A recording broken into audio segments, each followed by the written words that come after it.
Entonces, estamos hablando de cuestiones sumamente complejas donde la universidad como una institución que produce subjetividad, como una institución que sostiene, ¿verdad?, la humanidad, lo humano de nosotros, ha sido como, bueno, atravesada por estas otras cuestiones, es decir, como lo complejo de mantener una universidad, digamos, libre o sin infección de estas lógicas actuales, epocales, comerciales, empresariales, ¿no? Eso, parece que ese es el gran desafío y que lo podemos sostener en base a ideologías, a modos de pensamiento, me gusta más decirlo de esta manera, modos de pensamiento firmes, modos de pensamiento bien claros, ¿verdad? Donde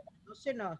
Pero esta cuestión de las competencias, de los dineros, donde los docentes, ¿no? Bueno, vos sabés lo que tenés ahora, pero no sabés cuántas horas o cuánta financiación para los proyectos vas a tener. Realmente es un nivel de incertidumbre y terminamos los docentes ocupándonos más por los dineros que por la producción, ¿verdad? O por sostener los procesos inherentes a la propia universidad, ¿no? Porque somos muy vulnerables, estamos en riesgo permanentemente con esta cuestión de los dineros. Bueno, entró el rector, le doy los buenos días. Nada, era simplemente eso, como estos atravesamientos, bueno, nos llevan a pensar una, otra y otra vez las cuestiones bueno, cómo hacemos universidad y cómo trabajamos en la universidad, ¿no? Bueno, muchísimas gracias, Alicia. Bueno, como decía la compañera, le damos la bienvenida a Rodrigo Arrim. Rodrigo, te contamos que en este tiempo aprovechamos, cambiamos un poquito el orden de los factores, pero eso no va a cambiar nada del buen resultado de los intercambios. Escuchamos a Lila, que nos trajo unas reflexiones, que es la que estábamos ahora un poco discutiendo sobre los aportes que la compañera, la colega francesa, griega en realidad, de Lyondo nos estaba trayendo, con muchísimos puntos de acercamiento con la realidad de los presupuestos universitarios y educativos en general de Uruguay, ¿no? Con la preocupación por los recortes, y que Alicia Muñiz estaba ahondando en ese sentido también. Si te parece, Rodrigo, te damos la palabra ahora. Yo no sé si es necesario, pero voy a presentarlo igual rápidamente a Rodrigo. Sí, me da un segundito. Rodrigo es rector de la Universidad de la República, exdecano de la Facultad de Ciencias Económicas y de Administración y investigador del Instituto de Economía en las áreas de pobreza, desigualdad y bienestar social. Así que estamos totalmente en el seno de nuestro tema. Rodrigo, te damos la palabra. Muchas gracias por estar con nosotros hoy. Bueno, buenos días. Antes que nada le pido disculpas porque Jacqueline me pasó exactamente la hora correcta y yo la agendé mal hace ya varias semanas. Por lo tanto tenía previsto ingresar a la 1 en el día de hoy. La disculpa del caso por las distorsiones que pueda haber generado en la organización del evento. Permítame comenzar con dos reflexiones que tienen que ver con la coyuntura y desde ahí reflexionar sobre el tema de las instituciones de educación pública, su rol particular en términos de democracia y justicia social, y la capacidad que tenemos desde la institucionalidad pública, desde la educación pública, de ser también motores de cambio social más en general. Vivimos circunstancias que para ustedes no son ajenas, unas en clave mundial y otras en clave local. En clave mundial estamos atravesando algo que creo que ninguna de las generaciones que hoy viven en el planeta han atravesado previamente, que tiene que ver con una pandemia internacional que pone en tela de juicio no solamente los estándares sanitarios a los cuales estamos acostumbrados y los riesgos sanitarios que atraviesan nuestras sociedades modernas, sino que trae consigo crisis sociales, crisis económicas, que posiblemente sean las cicatrices más largas, no las sanitarias, que van a dejar estas circunstancias, ¿sí? O sea, es muy probable que estemos conviviendo con circunstancias vinculadas a lo económico, a lo social, y a estas herencias que estamos construyendo como sociedades en este momento por varios lustros. En términos económicos es probable que se parezca bastante a lo que en América Latina se llamó en la década de los 90 una década perdida, en la década de los 80.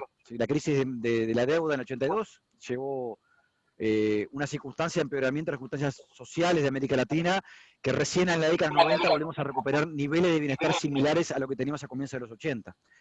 Esto lo traigo a colación porque creo que la pandemia, la coyuntura es el concepto del COVID-19, que la humanidad va a lograr afrontarlo y posiblemente manejarlo en los próximos 2 años. Pero es bastante más complicado pensar que vayamos a lograr manejar adecuadamente, sin políticas públicas muy robustas, las herencias sociales y económicas que la pandemia trajo consigo. Y eso me parece que tiene que ver mucho con las políticas públicas, mucho con la educación pública y en particular con la educación superior. El segundo, para aquellos que son uruguayos, esto también es un dato mucho más local. Esto coincide con la discusión programática de un presupuesto quinquenal. ¿Sí? Un presupuesto quinquenal que en algún sentido es el soporte financiero de las políticas públicas en Uruguay más en general. Entonces yo creo que desde ahí tenemos que pensar y razonar algunos componentes que hacen a la institución educativa, a la educación pública, como promotora de cambio social, como promotora de derechos humanos, pero también en su identidad. Y ahora quiero volver en un segundo a qué me refiero con la identidad de la educación pública y en particular de la educación superior pública. La pandemia pone de relieve un componente, una dimensión que para mí es clave. En algún sentido elimina una fantasía social que está asociado a muchos paradigmas de pensamiento liberales, en donde los individuos somos motores de nuestra propia suerte y somos capaces de tomar decisiones en base al libre albedrío, y eso es lo que determina nuestra trayectoria vital. La pandemia, a mi gusto, lo que pone de relieve, y por supuesto esto es algo que se está discutiendo en las ciencias sociales de manera muy fuerte, es nuestro carácter gregario, nuestro carácter, la interdependencia que tenemos como sociedad, nuestra incapacidad de pensarnos como individuos, sino en el contexto de las decisiones que toman otros, que son partes constitutivas de un engranaje mucho más amplio que son las sociedades. No en pie de igualdad, las sociedades son esencialmente, lo han sido a lo largo de toda la historia de la humanidad, lo es en el capitalismo y lo es en la actualidad, son esencialmente mecanismos de dependencia mutua asimétricos, donde hay vínculos de poder, vínculos y capacidades para incidir en las decisiones que toman uno y en los estándares de bienestar que algunos segmentos de la sociedad tienen en pos también del lugar que ocupan otros, ¿sí? O sea, no son vínculos que uno pueda pensarlos y razonarlos en planos de horizontalidad, ¿sí? Son vínculos que suceden desde la simetría de lugares diversos en lo cultural, en lo social, en lo económico, que determinan también espacios de poder diferenciados. Un componente central de estos espacios de poder, mucho más de lo que fue en el siglo XX, lo está haciendo hoy el conocimiento avanzado. O sea, el conocimiento avanzado, entendido como aquel que en algún sentido se genera en los espacios universitarios, en los espacios de investigación más en general, no solamente en universidades, que hace en todas las áreas de la ciencia y de la cultura, es hoy no solamente un mecanismo para expandir el acervo cultural, la riqueza conceptual de las sociedades modernas, son también hoy un mecanismo para expandir el bienestar y el poder relativo. Si en el siglo XVIII el acceso diferencial a los recursos naturales determinaba el lugar que las personas ocupaban en las sociedades occidentales, la posesión de la tierra, la capacidad de identificar la producción agropecuaria, que era el grueso de la producción humana y donde vivía la mayor parte de los contingentes humanos. Recordemos que en la Revolución Francesa más del 70 largo por ciento de la población era rural. Un hito constitutivo de nuestra modernidad. Y si en el siglo XIX era el acceso a los bienes de capital, entendidos como los bienes industriales, lo que determinaba también la presencia de asimetrías de poder y la posibilidad de que algunos segmentos de la sociedad se logren apropiar del valor generado por otros. Y esto es en realidad, en buena medida, el diagnóstico que hace Marx hacia mitad del siglo XIX y muchos otros autores no marxistas que también ven en la asimetría de poder un problema social relevante durante buena parte del siglo XIX y comienzo del siglo XX. En el siglo XXI no es ni el acceso a los bienes de capital, ni es el acceso a los recursos naturales lo que va a determinar el poder. Lo que determina el poder es el acceso al conocimiento avanzado. Y esto lo estamos viendo hoy, las grandes corporaciones que dominan buena parte de nuestros vínculos sociales, paradojas, Facebook, WhatsApp, Google, ¿sí? O sea, que a partir de las cuales son plataformas donde nos comunicamos y nos interrelacionamos socialmente, son plataformas que tienen objetivos lucrativos muy claros, que están construidas sobre el conocimiento avanzado y que están construidas además sobre el conocimiento que previamente fue generado muchas veces en espacios de investigación que no tenían como destino el mercado y la constitución de estas grandes corporaciones. ¿Sí? En buena medida, Apple es un ejemplo muy claro. O sea, los teléfonos celulares que hoy usamos todos, táctiles, son producto del desarrollo tecnológico que se hicieron en el marco de institutos de investigación norteamericanos como innovaciones para la defensa, ¿sí? En carreras armamentísticas. O sea, las bases tecnológicas de estos avances que hoy disfrutamos fueron generados en espacios que no fueron las empresas.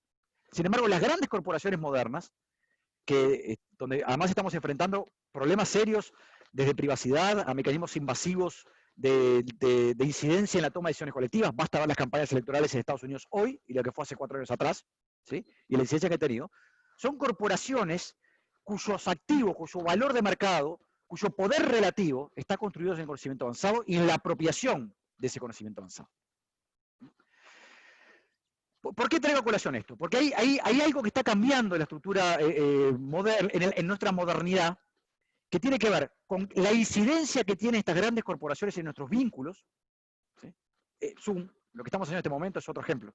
Nos estamos comunicando a través de plataformas privadas, y todos lo disfrutamos, o sea, no es un juicio de morales genérico, sino es una preocupación societal vinculada a que nuestra forma de vincularnos, aún en la pandemia, está mediada y está sostenida sobre provisión de servicios que no son públicos. Y nos pasa, yo diría que en el grueso de nuestros espacios vitales, de funcionamiento vital. Esto, por supuesto, tiene una enorme virtud. Nos podemos conectar hoy como no nos conectábamos nunca. Nuestros parientes viven en otro país a miles de kilómetros de distancia y tenemos la posibilidad de conectarnos en segundos y saber qué está pasando. En nuestras historias vitales, la de cada uno de nosotros, uno piensa hace 20 años atrás y eso era imposible pensarlo. Lo pienso desde mi adolescencia y niñez, en las épocas de la dictadura, esperando la carta de familiares exiliados que no llegaban, y lo pienso hoy, ¿sí? En mi modernidad, con una hija adolescente que viaja y que me puede decir estoy bien, papá, y es un valor social eso. Pero ese valor social que acorta distancias, permite generar comunicaciones y tiene círculos virtuosos también para la generación de campañas públicas muy razonables, son simultáneamente un riesgo en términos de nuestra cohesión social, las características de nuestra vida republicana y las características y la profundidad de la discusión democrática que debe imperar como mecanismos societales básicos. ¿Sí? En eso, esa es la contradicción en que vivimos. Generamos oportunidades, pero también hay unos riesgos asociados a la apropiación diferencial de otros espacios. ¿Por qué la educación y por qué las instituciones de educación tenemos tanto que ver con esto? ¿Y por qué corremos algunos riesgos? Porque las políticas públicas en el mundo occidental, pese a la defensa de la noción de lo privado y el emprendimiento privado como motor de desarrollo, han tenido durante todo el siglo XX, en Estados Unidos, en Europa, y también en nuestras pequeñas localidades latinoamericanas, aquellas a que nos dio un poquito mejor, a la educación pública como un articulador central de los espacios de cohesión. ¿Sí? Es muy claro en la posguerra europea, es muy claro de buena parte de la historia de Estados Unidos que suele verse como un espacio donde lo privado y la iniciativa privada tiene un rol central, en realidad Estados Unidos es el primer país que logra generalizar y democratizar la educación secundaria hacia mitad del siglo XX. Y lo hace en las políticas públicas. Lo hace la gratuidad de la enseñanza pública y lo hace una estrategia muy agresiva de generalizar ese acceso a la educación pública.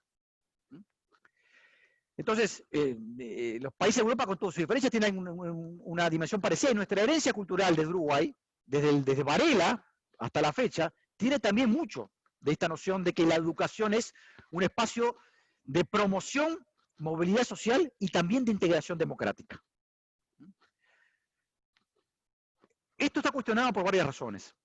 En primer lugar, está cuestionado porque el rol que cumplían algunos espacios de educación en el pasado, hoy ya no son suficientes. En el siglo XX, culminar la educación secundaria era, en algún sentido, un pasaporte a la vida integrada en la sociedad.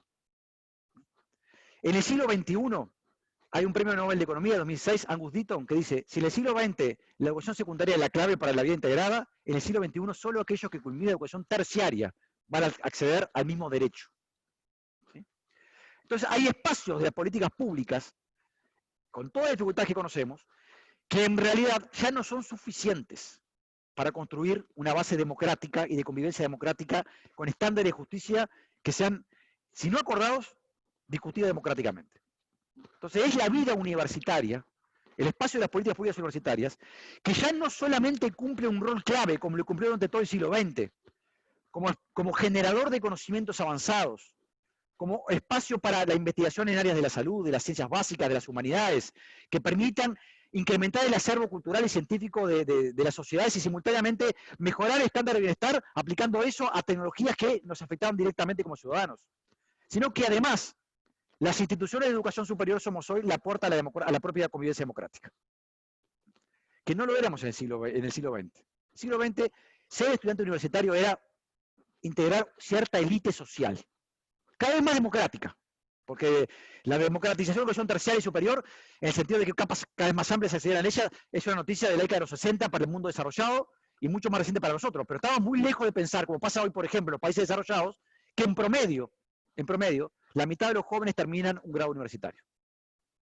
Entonces, por lo tanto, el espacio de conocimientos al cual hay que acceder para lograr estándares de convivencia razonables es mucho más abarcativo de lo que teníamos hace 40 años, 50 años atrás. Pero además esto está impactando en otra dimensión, que es la desigualdad. Y de vuelta, acá los ejemplos internacionales valen la pena tenerlos en cuenta, porque Estados Unidos, que el imaginario social y su forma de pensarse a sí misma, la sociedad norteamericana, era aquella lógica del sueño americano, de donde los niños, los jóvenes, iban a lograr vivir mejor que sus padres, ¿sí? La noción de movilidad permanente, la noción que las nuevas generaciones siempre van a estar mejor que las anteriores, ese sueño americano se desconfiguró hace 50 años. Hoy, un asalariado norteamericano, con educación secundaria completa, varón gana menos que hace 50 años atrás. ¿Sí? Las mujeres ganan un poco más, porque se han logrado integrar, hemos quebrado algunas lógicas de segregación, todavía ganan menos que los hombres. ¿Sí? Pero el estereotipo de la clase media norteamericana, que de alguna manera matriza toda la evolución social norteamericana en la década, en los 20, se quebró hace 50 años. Y eso explica fenómenos como el de Trump, fenómenos como de votaciones de polarización social, fenómenos también como la incidencia de algunas, o la prevalencia de algunos mecanismos de adicciones, ¿sí? Algunos autores de Estados Unidos hablan de muertes por desesperación, hay un incremento inclusive de una caída de la esperanza de vida en estratos de la sociedad de raza blanca, clase media norteamericana, por primera vez en 300 años, producto también de esta lógica que donde los canales de movilización social, de movilidad social, están obstruidos. Y están obstruidos porque el acceso al conocimiento avanzado no está siendo democratizado. Hay otra capa de complejidad adicional. Y esto no tiene para nada una visión nostálgica hacia el pasado. Que tiene que ver con que en la segunda mitad del siglo XX, buena parte de la investigación en ciencias, en tecnologías, en humanidades, en el mundo desarrollado, en América Latina, con las precariedades nuestras también, estaba financiada por fondos públicos. 3/4 partes en Estados Unidos. ¿Sí? De otra manera, quien resolvía la dirección o las áreas donde era prioritario hacer avanzar el conocimiento eran las políticas públicas. Hoy, en este siglo XXI, 3/4 partes de la investigación a nivel internacional está financiada por fondos privados, y en particular por fondos provenientes de las grandes corporaciones, donde el vector de desarrollo de la investigación, que son absolutamente válidos, por supuesto, está muy asociado a los espacios de rentabilidad que estas empresas entienden que puede haber con el desarrollo de ciertas áreas de conocimiento. Voy a poner solamente un ejemplo para no aburrirlos. Hay toda una discusión actual sobre inteligencia artificial. La inteligencia artificial es lo que los economistas que saben de tecnología, que no es mi caso, y los ingenieros suelen llamar que es una tecnología plataforma. De otra manera, no es una tecnología que sirve para una sola cosa, sino que el desarrollo de inteligencia artificial podría permitir muchas cosas distintas. No obstante, ¿hacia qué dirección está avanzando la inteligencia artificial? Inclusive por universitarios, contratados por grandes corporaciones, o universidades contratadas y financiadas por grandes corporaciones, fundamentalmente hacia espacios de la automatización de las actividades laborales y de la vida cotidiana.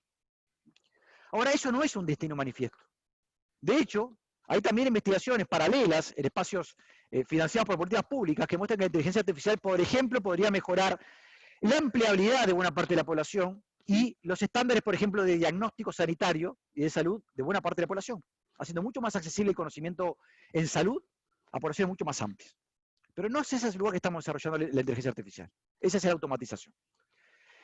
Y no nos vamos a enfrentar con un riesgo que muchos creen a lo largo de los últimos 300 años, se ha esbozado muchas veces, pero que no es cierto. Siempre ha emergido yo diría que por oleadas cada 50 años, algún pronóstico fatalista sobre el fin del trabajo. Que el trabajo finalmente va a ser desplazado por robots, que la automatización va a ser innecesario el componente antropológico que implica el vínculo laboral de las personas, etcétera, etcétera, etcétera. Van a surgir, como han surgido, por supuesto van a desaparecer muchos puestos de trabajo, pero van a surgir otros nuevos. El problema es que dentro de la estructura de puestos de trabajo nuevos que van a surgir, los requerimientos de enseñanza avanzada van a ser mucho más sólidos, mucho más densos, y vamos a generar un nuevo vector de desigualdad si no aseguramos que las personas logran acceder a estos espacios. Entonces, las instituciones educativas, ¿cuál es el rol que deberíamos lograr preservar y qué deberíamos hacer? Yo creo que hay 3 áreas que desde lo público debemos pensar este problema. Y permítame el sesgo de quien está al frente de una universidad pública y relativamente grande en un país pequeño. ¿Sí? Por lo tanto, voy a hablar poco de otras áreas que conozco menos, que son secundarias, que son primarias, pero quiero centrar en el tema de la educación pública a nivel superior. Tenemos 3 grandes problemas. Uno, un desafío político. Yo diría que es un desafío político esbozado en muchas ocasiones, muchas veces en espacios de conflictividad social y política muy relevantes, pero que hoy adquiere una magnitud que no estábamos viendo hace varias décadas, que es el riesgo de la autonomía universitaria. ¿Sí? La vida universitaria de las universidades modernas, contemporáneas, desde la fundación de la Universidad de Berlín en 1810, que es el estereotipo de la universidad de investigación que articula enseñanza e investigación simultáneamente, es una vida que transcurre en autonomía, que no es independencia, que no es autarquía. Es una vida en donde en realidad las universidades buscan el espacio para generar programas y proyectos de investigación y enseñanza lo más libres, entre comillas, posibles. Lo cual no quisiera aislarse en una burbuja del resto de la sociedad. Pero sí resistir la tentación de que el poder político, el poder fáctico, el poder económico termine capturando a la universidad pública.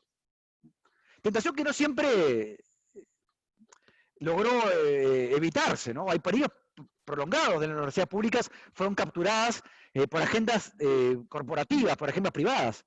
Pero, si uno mira a mirada de largo plazo, estas universidades que conocemos hoy no son herederas de aquellas universidades que surgieron en el medioevo.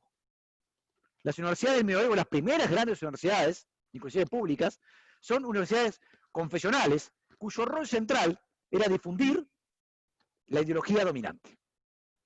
La universidad como espacio de creación más independiente, y podemos verlo y trazar esto a dónde estaban los grandes pensadores en cada época, es un producto del siglo XIX en primer lugar y del siglo XX.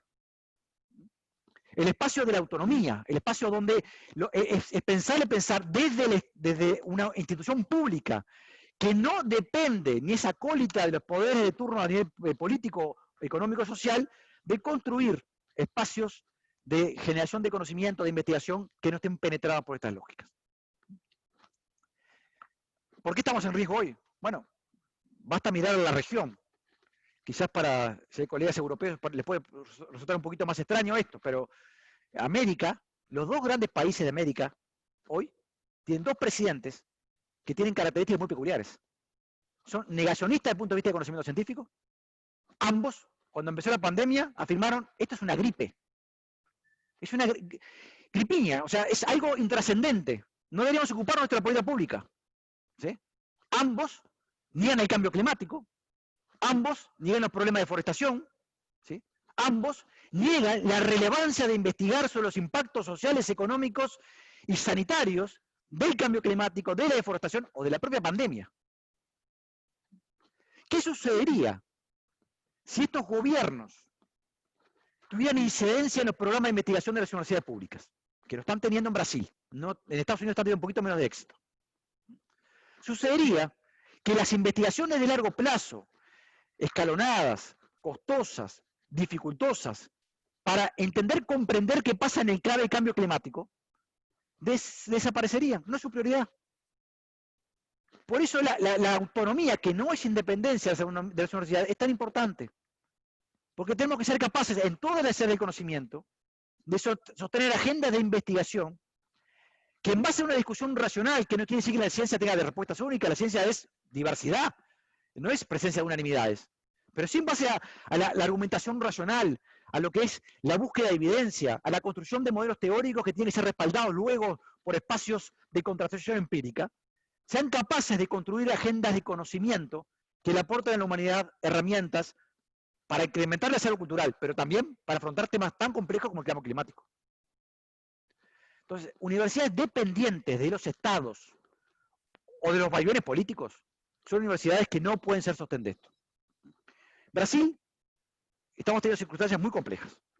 En las universidades federales brasileñas, el presidente Bolsonaro ha designado, en algunos casos, a rectores en forma directa que son también negacionistas. O sea, tenemos rectores, en algunos casos puntuales, que plantean que el cambio climático no es un problema. ¿Cómo va a tratar una autoridad universitaria los problemas de investigación en estas áreas? Con esta lógica. Hace unos años atrás, el presidente de Brasil también afirmó que las humanidades, las ciencias sociales o la psicología eran innecesarias. Y por lo tanto, ¿cómo vamos a gastar recursos públicos en formar cientistas sociales o humanísticos? Ni hablemos de la cultura. Por lo tanto, preservar estos espacios es preservar esta noción de que la universidad requiere autonomía. Voy a volver al final sobre el tema de autonomía, porque en los universitarios a veces confundimos autonomía con independencia. ¿Sí? Y es otro lío que es parte de nuestras tradiciones de política pública, que tenemos que ser muy cuidadosos de articularlos con los requerimientos también de la sociedad y sus requerimientos en términos de justicia y democracia de esas sociedades. Segundo problema. Las universidades públicas también son capturadas por agendas de investigación que provienen del sector privado o de grandes corporaciones, porque es donde hay fondos públicos. Cuando entré, algunos de ustedes estaban mencionando algunos de estos problemas que tenemos. O sea, la ausencia de mecanismos de financiamiento de largo plazo de la investigación termina haciendo que los investigadores, a veces conscientes, a veces muy inconscientemente, reaccionen a incentivos que provienen de aquellos que financian programas de investigación de más de corto plazo, porque son imprescindibles para sostener la vida académica. Por lo tanto, la estructura de incentivos de qué investigar, cómo investigar y para qué investigar están siendo también penetradas por otros colectivos. ¿Sí? En esto, vamos a ser claros, yo no soy un defensor impoluto de que las universidades públicas no deberían recurrir a ningún tipo de financiamiento externo al sector público, pero creo que tenemos que ser muy conscientes de estos riesgos. ¿Sí?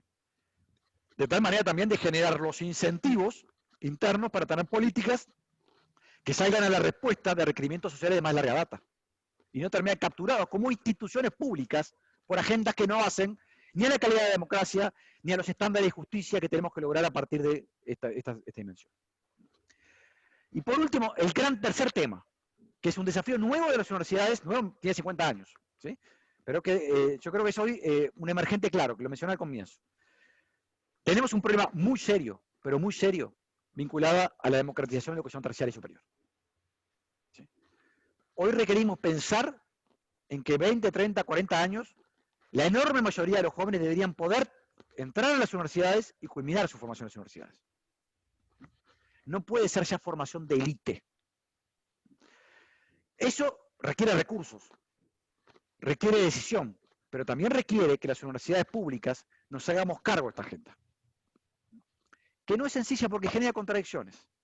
Contradicciones internas entre capas de investigadores, que la presencia de la masificación estudiantil genera otras presiones adicionales sobre las agendas de los docentes y la posibilidad de seguir investigando y cómo se combina enseñanza e investigación, ¿sí? Presiones internas, que también no pasa tanto en Uruguay, pero en otras latitudes de América Latina, donde se tienden a construir sistemas educativos fragmentados, estratificados, donde el sector privado, por ejemplo, es el encargado de recibir a los hogares más pobres, ¿sí? Mientras que las universidades públicas muchas veces siguen estando en espacios de élite al respecto. Entonces, es el sector, en Brasil pasa una cosa bastante parecida, o sea, hay un incremento muy importante del acceso a la educación terciaria y superior, pero con subsidios estatales, el acceso de los sectores más desfavorecidos es a segmentos privados de mala calidad. ¿Sí? O sea, hay políticas públicas también destinadas a la educación que tienen este problema. Entonces, yo creo que los dilemas, los desafíos que tenemos como institución pública para pensar en estas claves, tiene que ver con cómo preservamos la mirada de largo plazo desde las universidades y de la necesidad de contar con recursos que nos permitan proyectarnos a largo plazo, que combinen democratización del acceso a la educación terciaria y superior, construcción de agendas de investigación de primer nivel y articularse en redes del mundo. Ningún país en este contexto puede pensarse solo en sí mismo, ¿sí?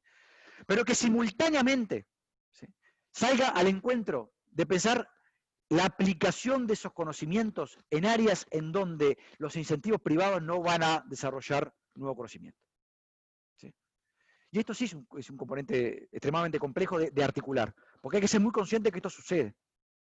Y las propias universidades estamos desafiadas. Los rankings internacionales, por ejemplo, una de las cosas que miden es el emprendedurismo, o sea, si son, las universidades generan nuevas empresas. Y yo creo que, siendo válido como espacio de política pública, no es un espacio específico de lo universitario. Entonces, esas nociones de democracia, en el sentido de profundizar los estándares de democracia en nuestras sociedades a través del acceso al conocimiento avanzado, ¿sí?, generar conocimiento y cultura en áreas donde lo privado no tiene incentivos para hacerlo, y que lo que hace también es ampliar nuestros horizontes en general, conectados con el mundo, no podemos pensar en mecanismos de contado, es el gran desafío de las universidades públicas y las políticas públicas en este momento que hacen la institucionalidad. Y lo hacen en un contexto donde la pandemia la puso en evidencia. Fueron las universidades públicas las que respondieron en la región y en el mundo a requerimientos que tenía la sociedad en el momento. No fueron quienes de alguna manera en Uruguay tenían el conocimiento incorporado para poder desarrollar en 20 días una prueba de diagnóstico en base a conocimiento nacional articulado con el mundo, fueron investigadores de la Universidad de la República, que tenían dos virtudes. Una, estaban pensando en clave social, tenían el conocimiento previo, su formación adecuada como para dialogar con el mundo del conocimiento. Y 20 días antes que apareciera el primer caso de COVID-19 en Uruguay, esos jóvenes investigadores se habían sentado a dialogar por Zoom con otros investigadores de otra parte del mundo para decir cómo se hace para desarrollar un protocolo de diagnóstico. Sin ese protocolo de diagnóstico, un bien público, Uruguay hubiese pasado cerca de 2 meses con una capacidad de testear absolutamente mínima. Más del 50% de todos los test que se han hecho en Uruguay dependen del conocimiento generado en la Universidad de la República o en otras instituciones públicas, como el Instituto Pasteur, en acuerdo con la Universidad de la República. Y eso se repite en otras áreas. Se repite hasta en la producción de hisopos. Uruguay no podíamos comprar hisopos porque no había en el mundo. Y docentes de la Facultad de Arquitectura empezaron a producir con la Facultad de Química hisopos en 3D, en impresión 3D. En algún sentido, la institución, esto pasó también en Uruguay, en esto la Universidad de la República ha hecho las cosas, yo creo que bien, lo digo con mucha modestia porque fueron los investigadores, no las autoridades los que lo hicimos, pero simultáneamente, este ejemplo se repite en otras universidades públicas. Los hisopos, Uruguay no había posibilidad en mayo de comprar hisopos a nivel internacional. Todos los hisopos necesarios para testear habían sido absorbidos por el mundo, o sea, había producción insuficiente de hisopos. Eso permitió que Uruguay tuviera capacidad de seguir diagnosticando en forma adecuada. Se incorporó un mecanismo de desinfección, se incorporó un mecanismo también de acompañamiento, también ollas populares, por compañeros de nutrición o de psicología que acompañan algunos procesos para combatir la crisis social. Son respuestas de lo público a circunstancias muy acuciantes y cuando lo privado no genera respuestas razonables. Si no tuviéramos este músculo que nunca fue pensado para esto, los laboratorios en el interior del país, de la Universidad de la República, hubo gente que estaba en contra porque decía, ¿por qué vamos a invertir con estos laboratorios en el interior si la mayor parte del conocimiento se genera en Montevideo? Gracias a esas inversiones, que es una decisión de lo público, nunca hubiese dicho por nadie privado una inversión de esa naturaleza, hoy tenemos capacidad de testeo en territorio nacional. Digo, estos ejemplos se repiten en el mundo. La Universidad de la República en esto no es una excepción. Muchas universidades, en Estados Unidos en particular hoy, se tuvieron que tomar el trabajo, inclusive de ser quienes generaron el conocimiento de cómo evolucionó la epidemia, porque las agencias públicas tenían dificultades para superar las restricciones que imponían desde la presidencia de Estados Unidos. O sea, somos generadores de un bien social público, que es el conocimiento avanzado. Tenemos que simultáneamente ser capaces como institución de educación pública de evitar que ese conocimiento que generemos se pueda transformar en privado a partir de otros mecanismos, que también es un riesgo que tenemos. ¿Sí? Patentamientos, generación de bloqueos y barreras a la entrada de tratamientos sanitarios, ¿sí? De la posibilidad de disfrutar algunos conocimientos para su uso común, más en general. Y son riesgos sociales que tenemos por delante. De vuelta, acá lo que importa es que las instituciones públicas actúen pensando en dos claves. Cómo el conocimiento que generó, que está financiado por lo público, es de aprovechamiento social. ¿Cómo se hace para que ese conocimiento se termine generando vectores de desarrollo que vayan al encuentro de las sociedades más democráticas? Pero hoy el concepto de democracia tiene que ver también con el acceso más equitativo al conocimiento avanzado. Y ahí lo público y la institucionalidad de lo público es clave. Y acá también hay ejemplos de países donde esto está mucho más privatizado, han tenido desempeños bastante peores en términos de pandemia. Y creo que esos son los espacios donde tenemos que reflexionar desde la institucionalidad pública para pensar estos dilemas que tenemos por delante. Dilemas que tienen contradicciones entre investigación de calidad, que requiere espacio de cierta encapsulamiento, ¿sí? Y de cuidarla de los avatares de la vida cotidiana, y la masificación de cuestión terciaria, ¿sí? Entre los incentivos que provienen de agencias de investigación internacionales que financian ciertos aspectos y aquellos que provienen de la necesidad de pensar en los requerimientos de lo público más en general, ¿sí? Entre los incentivos que provienen también cuando discutimos el presupuesto para lo público, y aparece, bueno, yo te financio solamente si es para un espacio determinado de tu accionar y no en general. Entonces, preservar la autonomía de la universidad con un horizonte claro de pensar en clave democrática, tanto en la investigación como en la gestión de conocimiento, es sustantivo. Y eso también es repensar nuestra noción de extensión universitaria tan cara para los latinoamericanos. ¿Sí? ¿Cuál es el riesgo que tenemos sobre la mesa? Y no quiero aburrirlos mucho, voy a terminar con esto, pero hay un riesgo para mí clave en estos temas. Y voy a volver a citar a Deaton, Agustito, premio Nobel de 2016. El año pasado, haciendo referencia a lo que sin duda son las principales universidades del mundo, las universidades de élite de Estados Unidos, Harvard, no todas son privadas ni públicas, Stanford, Berkeley, Princeton, ¿sí? Deaton dijo algo vinculado también a las políticas norteamericanas. Dice, cuando el presidente Trump intenta incorporar mecanismos discriminatorios y privativos de la migración, o sea, barreras a la migración, los primeros que pusieron el grito en cielo fueron las universidades. Las universidades viven de la movilidad. Y las universidades norteamericanas viven más de la movilidad. ¿Sí? Muy buena parte de los grandes académicos norteamericanos no son de origen norteamericano. ¿Sí? De los mejores estudiantes que reciben sus programas de doctorado y de posgrado provienen del mundo en general. Hubo una reacción muy casi que epitelial de las universidades públicas y las universidades en general norteamericanas ante las políticas restrictivas y discriminatorias instauradas por un gobierno. Ahora, Deaton puso un elemento dice un comentario, ahí está en la Universidad de Princeton, dijo un comentario que para mí es muy revelador, dice, lo que pasa es que nosotros vivimos como universitarios casi una centuria encerrados en nuestra burbuja de cristal cosmopolita, donde conocemos a nuestros docentes, nos relacionamos con docentes, nos relacionamos con el mundo académicamente más avanzado, pero muy lejos de la sociedad donde vivimos, operamos y que nos financia. ¿Sí? Entonces, la sensación de que la sociedad no valora al conocimiento avanzado y lo que se genera en las universidades es una sensación muy fuerte, porque efectivamente hay incentivos a generar mecanismos de distanciamiento social cada vez más grande.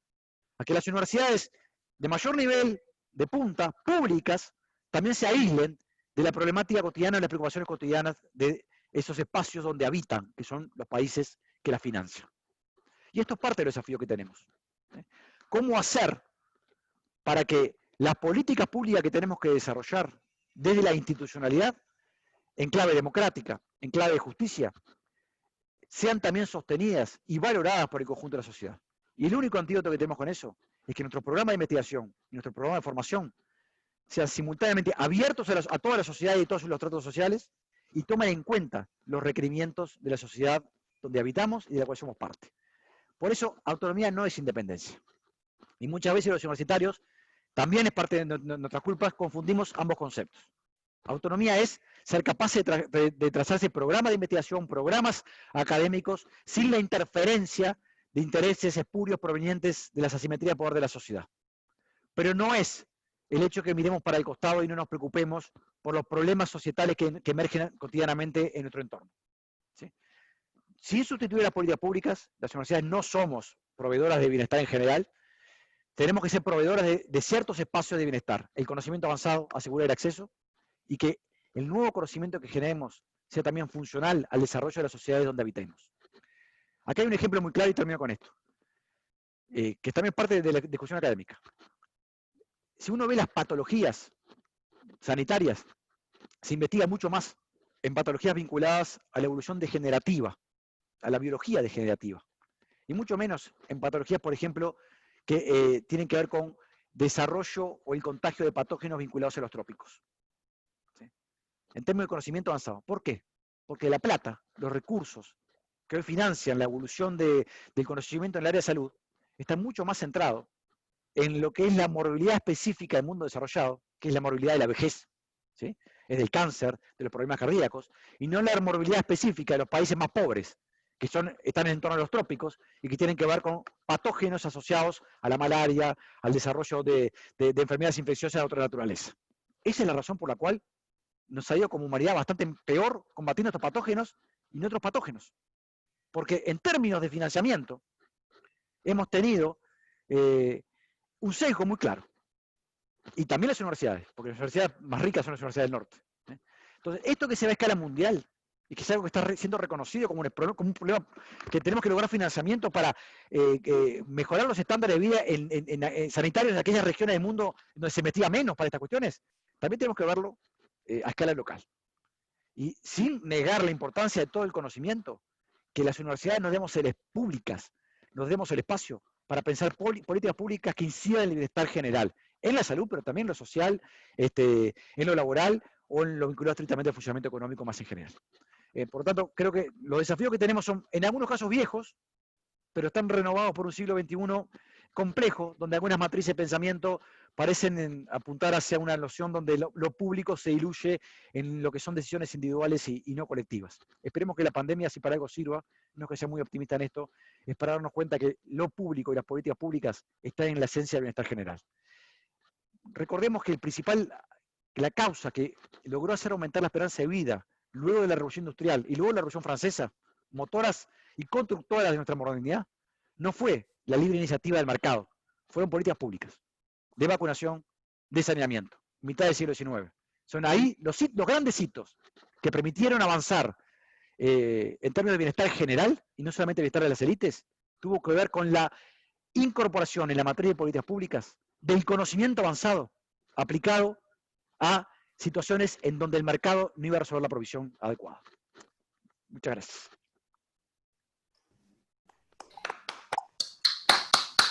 Bueno, muchísimas gracias a ti, Rodrigo. Bueno, un desarrollo muy preciso, a la vez que complejo, ¿no? De esta realidad, que otra vez lo insisto en eso, pero creo que va totalmente en continuidad del aporte de Lila, ¿no? No sé, Lila, si estás de acuerdo con eso. Lila, tu as pu suivre un petit peu le texte? Est-ce que tu es d'accord que ce que vient d'exposer notre recteur va vraiment dans le même sens que ce que tu as succinctement exposé dans ton texte? Oui. Bon, tout d'abord, merci beaucoup pour cette présentation qui a donné effectivement, vous avez bien parlé de la dimension sociale de l'université, effectivement, et j'étais très sensible effectivement sur la complexité que vous amenez entre les biens communs et le bien privé, qu'effectivement je pourrais prendre d'un autre point de vue. On va laisser le temps à Gabriel Voilà, peut-être de pour vous traduire. remercier la richesse de vos propos. Je n'ai pas de questions particulières. Je devrais partir, comme je l'avais annoncé. Bien sûr, bien sûr. Et je voudrais vous remercier encore de ces échanges. J'espère d'avoir la possibilité de se rencontrer à Merci, nouveau. Lila. Bueno, vamos a agradecer de nuevo y a despedir a Lila que sus obligaciones en la Facultad de Lyon le obliga a retirarse en ese momento. Ella agradeció muchísimo la exposición de Rodrigo Arrim. Fue muy sensible a esta conexión entre lo público y lo privado y espera tener ocasión en poder participar nuevamente en nuestros debates en el futuro. Así que muchas gracias, Lila. Merci beaucoup, Lila. Muchas gracias. Et à bientôt. Au revoir. À bientôt. Hola. Au revoir, Lila. Chao.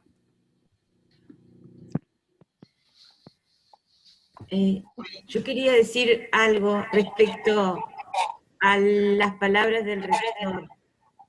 Me parece que frente a todo este panorama, que lo estamos hablando desde hace un rato, de retroceso, pienso que de alguna manera nos queda una cosa positiva, que es que hay muchas cosas por las cuales luchar, y que capaz que toda la bonanza o lo que se pudo lograr en los últimos años nos había dejado en un lugar un poco de comodidad, y que ahora yo creo que todos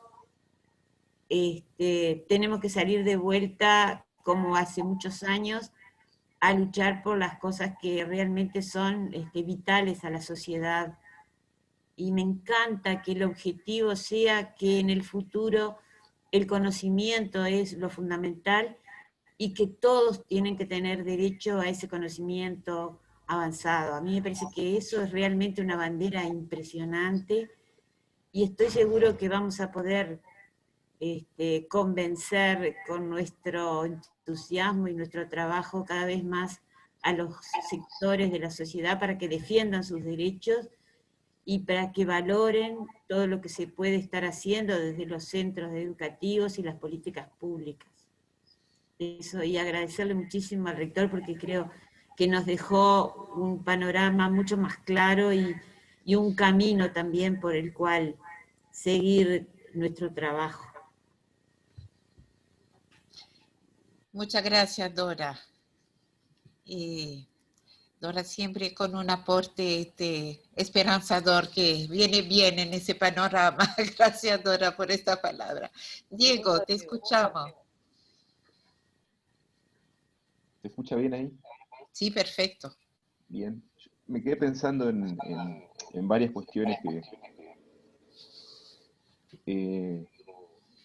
La primera, de la importancia de la reflexión a la interna de las instituciones para poder justamente elaborar espacios y situaciones que tengan que ver con la articulación entre lo individual y lo colectivo, ¿no? Esto que traía la primera exposición. Quizás articulación no es la palabra, más bien diría de cómo poder encauzar el deseo hacia lo colectivo y no hacia lo individual. Se me junta con una situación que se dio durante esta pandemia, que fue que se hizo la Rural del Prado, la exposición con una habilitación impresionante de cantidad de gente que podía ir, cuando simultáneamente se negaban las posibilidades a las casas de estudio, a los trabajadores de la cultura de generar otras instancias, y el cierre de esa exposición con un discurso que uno podría pensar que expresa lo más puro del neoliberalismo. A mí me impactó mucho ese discurso. Por lo tanto, ahí,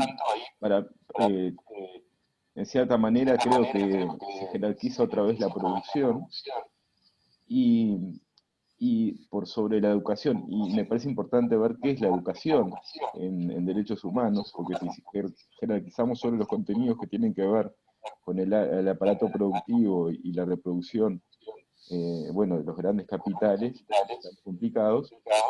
Y por otra parte, otra situación que me enteré por las redes sociales, porque uno en las redes sociales también se entera de otras situaciones, el recorte a los docentes que trabajan con coros y música en secundaria, recorte de horas, donde otra vez se considera que la música es como secundaria y no me parece que si no producen en números millonarios no es importante o es descartable.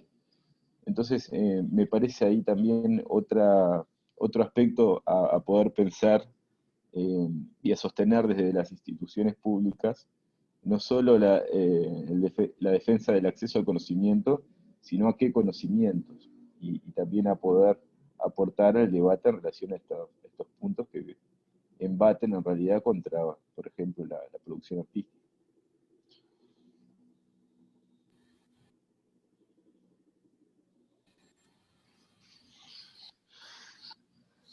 Lo que es rentable o lo que no es rentable, ¿no?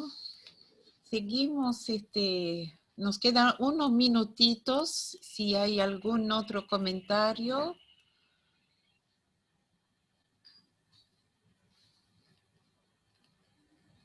¿No? Bueno, muy bien.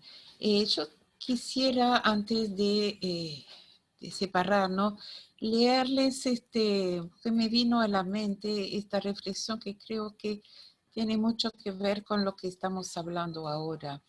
Que es una reflexión de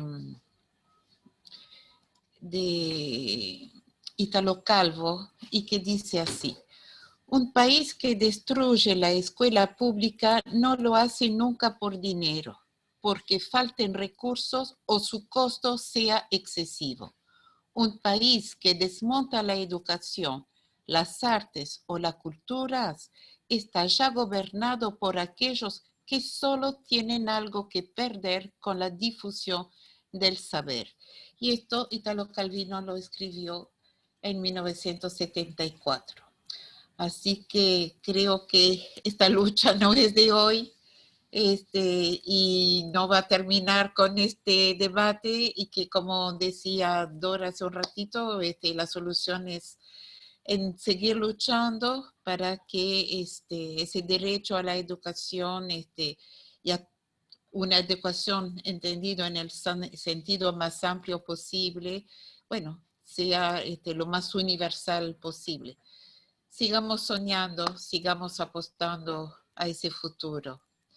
Les agradecemos muchísimo a todos los que nos acompañaron hoy, especialmente, por supuesto, a Rodrigo, que sabemos que tiene una agenda muy apretada y nos hizo el honor y el gusto de regalarnos un tiempo para compartir estas reflexiones con nosotros. Yo les vuelvo a pedir disculpas por la llegada tarde. Y fue impericia personal total en el uso de la agenda, nada más que otra cosa. No pasa nada, Rodrigo. Igual estuvimos juntos. De nuevo, gracias a todos y bueno, ya les llegará noticia de nuestras próximas actividades. Un abrazo grande y hasta pronto. Chaucito. Nos vemos. Chao, chao.